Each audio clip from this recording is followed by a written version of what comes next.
quero usar esse conteúdo para explicar para vocês atletas de nome que já podem assinar um pré-contrato para se mudar de graça para o seu clube do coração. E esse assunto é super importante. Você quer um exemplo? O Flamengo contratou, por exemplo, o Jorginho e o Saul na metade dessa temporada sem custos. Eram atletas que estavam ficando livres no mercado. Na temporada passada, o Corinthians fez o mesmo com o Memphis Depay. Então, ter a leitura e o entendimento de jogadores que estão perto do fim do contrato é algo fundamental para o seu time do coração na hora de reforços. Bom, bora falar sobre um outro jogador muito interessante, Hugo Lloris. Você vai lembrar dele, goleiro francês, 38 anos de idade.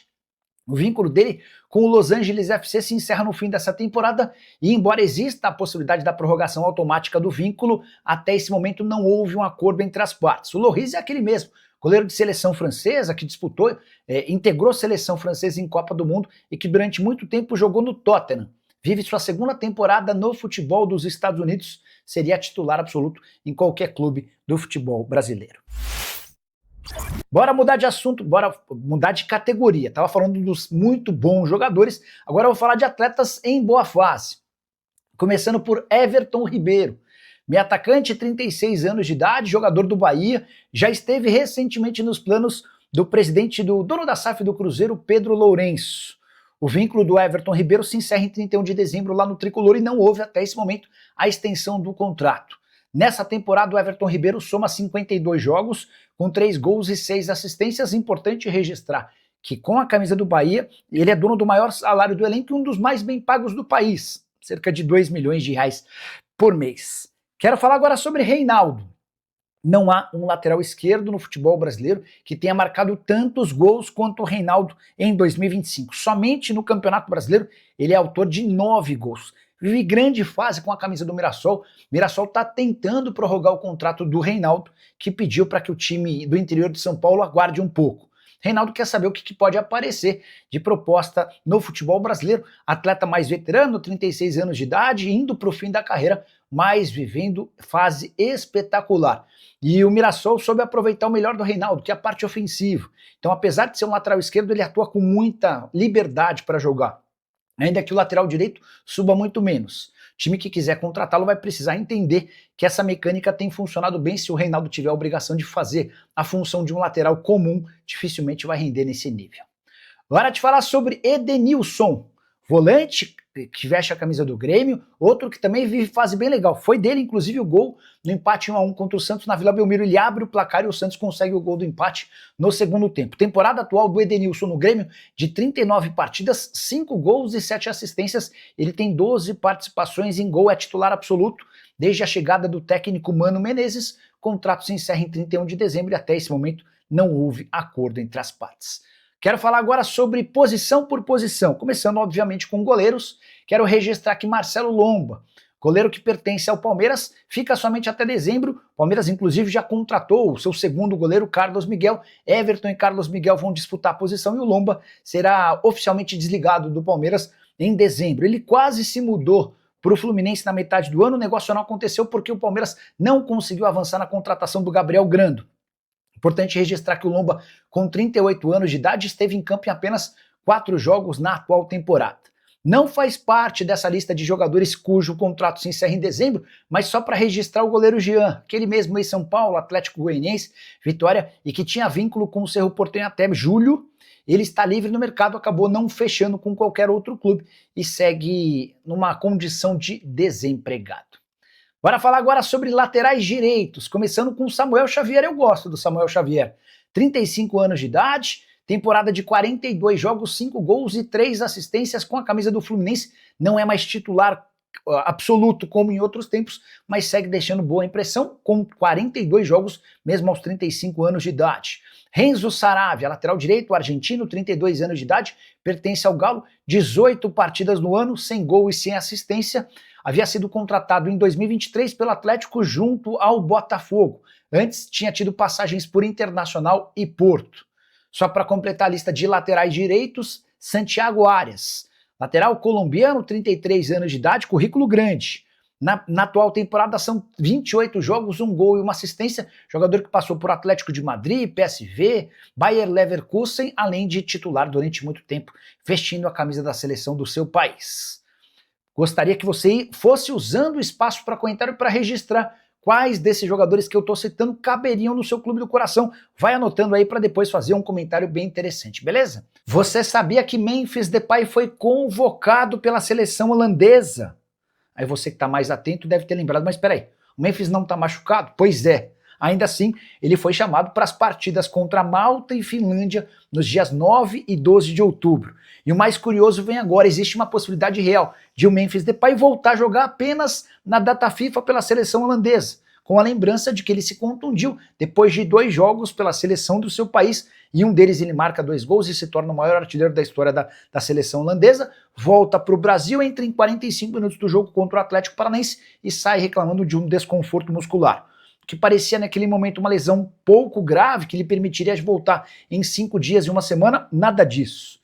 Ele não atuou mais vestindo a camisa do Corinthians, tornando-se um desfalque importante. Ninguém consegue cravar que ele estará em campo nesse sábado contra o Mirassol na Neoquímica Arena. A tendência é que mais uma vez não jogue. E aí vai ficar muito esquisito que o Memphis Depay tenha passado todo esse período entre uma data FIFA de setembro e a data FIFA de outubro sem jogar pelo Corinthians, com exceção aos 45 minutos contra o Atlético Paranaense, e reapareça justamente em partidas da seleção holandesa. Com uma observação importante, ele não ganha nada para jogar na Holanda, enquanto o Corinthians tem um custo mensal de 6 milhões de reais com o Memphis Depay. É por essas e outras que dentro da nova diretoria alvinegra, a percepção sobre o aproveitamento e o custo-benefício do Memphis Depay é o pior possível. Só para arrematar, uma outra curiosidade. Uma pergunta que está sendo feita entre dirigentes do Corinthians. Tá bom, ele não vai jogar pelo Timão, vai para a seleção holandesa, se recupera e está à disposição para jogar. Mas depois de enfrentar a Finlândia no dia 12 de outubro, ele vai ter condição de jogar contra o Santos no dia 15, clássico do Campeonato Brasileiro na Vila Belmiro? Se não jogar, a coisa vai ficar ainda pior. Gostaria que você usasse o espaço para comentário para expor a sua opinião. Vale a lembrança de que o Timão vem de 3 partidas sem vitória, com um empate e 2 derrotas. A saideira sobre o Corinthians, o Ministério Público pediu explicações sobre mais de 50 compras suspeitas feitas por André Sanches enquanto presidente do Corinthians entre 2018 e 2020, se utilizando do cartão corporativo do clube. O que há de verdade na história de que Michael interessa ao Corinthians? Antes de responder essa pergunta, só queria lembrar que em outros momentos o Corinthians chegou a fazer 2 propostas para contratar o Michael, em ambas não houve acordo. Para agora, há muita especulação em rede social, afirmando que o Michael, que perdeu espaço sob o comando de Felipe Luiz no Flamengo, pode ser comprado. Há um pequeno grande problema. O Corinthians tem contra si um transfer ban, ele está impedido de registrar atletas e só vai resolver essa pendência depois que alcançar mais de 80 milhões de reais. São 41 milhões de dívida com o Santos Laguna pelo Félix Torres e mais 43, 44 milhões de reais com o Matias Rojas, meio atacante paraguaio que passou sem sucesso pelo Parque São Jorge. Se resolver essas 2 questões até dezembro, o Corinthians volta a poder contratar atletas em janeiro. E é nesse cenário que o Michael surgiria como uma possibilidade. O atacante não deve permanecer no Fla para 2026. Mas as questões financeiras também complicam a transferência para o Corinthians. Primeiro, o Michael ganha 1,5 milhão de reais por mês, valor considerado alto no Timão. Segundo ponto, o Flamengo quer vendê-lo, pretende negociá-lo, mas sonha com cifras altas, de pelo menos 7, 8, 9 milhões de euros. E o Corinthians não vai pagar tudo isso para um atleta de 29 anos de idade. Hoje o Michael está avaliado em 4 milhões de euros, seu menor valor em bastante tempo. Até porque o Michael tem jogado muito pouco, só para lembrar, ele não atua desde a Copa do Mundo de Clubes em 24 de julho. São 3 meses e meio de ausência. Nesse período ele chegou a ser levado ao banco de reservas em 5 partidas, mas acabou não utilizado. Michael que pode reaparecer no banco de reservas contra o Bahia nesse domingo, depois de se recuperar de dores no tornozelo. O contrato dele com o Fla só se encerra em dezembro de 2028. Dá para dizer que há outras prioridades no Corinthians em relação a 2026, mas o assunto reforços ainda não foi debatido para valer pelo Fabinho Soldado e pelo técnico Dorival Júnior, até porque nenhum nem outro estão garantidos no timão da próxima temporada. Só para completar, registrar também que o Corinthians, que recebe o Mirassol na noite desse sábado, na Neoquímica Arena, tem um enorme jejum dentro de casa. Isso é muito louco, porque o Corinthians sempre foi muito forte em seu estádio. No Campeonato Brasileiro, são 7 partidas sem vitória.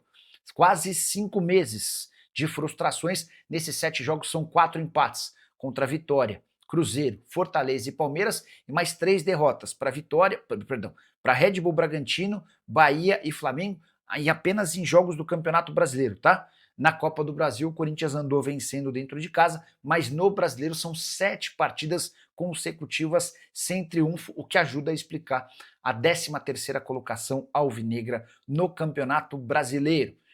Importante só para registrar e acabar de vez sobre o Timão, Corinthians e Mirassol têm excelente retrospectiva para o Corinthians. São 15 confrontos na história, com 10 vitórias do Corinthians, 4 empates e uma única derrota do Timão para o Mirassol, 75% de aproveitamento dos pontos. Quero falar agora sobre o Corinthians, que refez as contas e prevê um prejuízo gigante em 2025. A nova estimativa do Departamento Financeiro do Corinthians imagina que o clube termine 2025 com 83 milhões de reais no vermelho. Isso significa que o Corinthians calcula gastar 83 milhões a mais do que aquilo que arrecadar. Importante registrar que a projeção feita por Augusto Melo no início do ano era completamente diferente. Ele imaginava um superávit de 37 milhões de reais.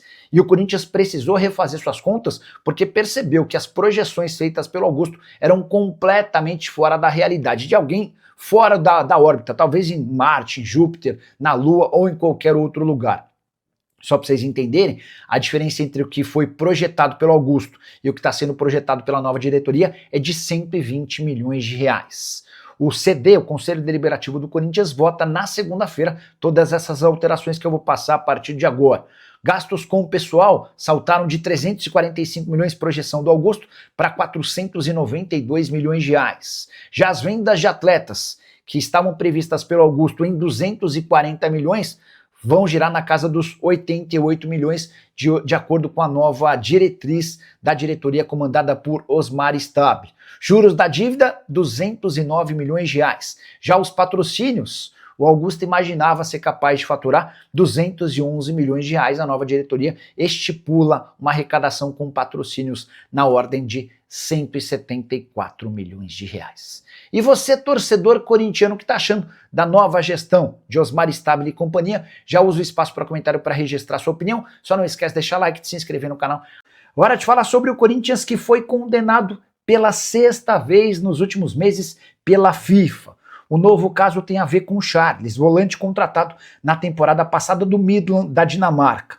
O Corinthians foi condenado pela FIFA ao pagamento de 1 milhão de euros ou 6 milhões e 200 mil reais. Queria te explicar como é que foi feita essa operação. Quando o Corinthians o comprou, prometeu fazer o pagamento em 3 parcelas. As 2 primeiras parcelas de 400 mil euros cada e a última maior de 800 mil euros. Foi justamente essa última parcela que o Corinthians não pagou. E aí, além dos 800 mil euros, a FIFA estabeleceu 200 mil euros de multa, por isso, esses 6 milhões e 200 mil reais. Importante registrar que o Corinthians ainda terá de arcar com mais 85 mil euros referentes às custas processuais. É óbvio que o Corinthians vai mais uma vez levar esse caso para a Corte Arbitral do Esporte. É a forma que o Corinthians tem encontrado para ganhar tempo antes de efetuar o pagamento. Mas a situação é importante. Toda vez que você leva o caso para a Corte Arbitral do Esporte, em geral você perde e aí depois acaba pagando com mais juros e multas e aquela coisa toda. Antes dessa questão envolvendo Midland e Charles, o Corinthians já tinha tido outras 5 condenações recentes na FIFA. E já são 2 decisões definitivas na Corte Arbitral do Esporte, somando mais de 86 milhões de pendências já definitivas. Se a gente incluir também todos os outros processos na FIFA, que já foram dados como ganhos de causa, importante registrar só para você entender. A FIFA decide em primeira instância, e aí a Corte Arbitral do Esporte ratifica, em geral, a decisão da FIFA. São 6 condenações da FIFA contra o Corinthians em primeira instância e 2 condenações definitivas na Corte Arbitral do Esporte. Na FIFA, esses 6 processos já acumulam 135 milhões de reais de prejuízo para o Timão. Na Corte Arbitral do Esporte, em segunda instância, já são mais de 85 milhões de reais. O que você pensa sobre tudo isso que eu contei? Os espaços para comentário, para deixar sua opinião, já aperta o like para ajudar a gente e não esquece de compartilhar esse vídeo também. Beleza? Fala pessoal, estamos aí com atualizações importantes do Corinthians. Se inscreva e ative o sininho para receber mais atualizações do Timão. Deixe seu like, que é muito importante para o crescimento do canal. Utilize o espaço aqui embaixo para registrar sua opinião. Ficamos por aqui com mais esse giro de notícias. Um abraço e até o próximo vídeo.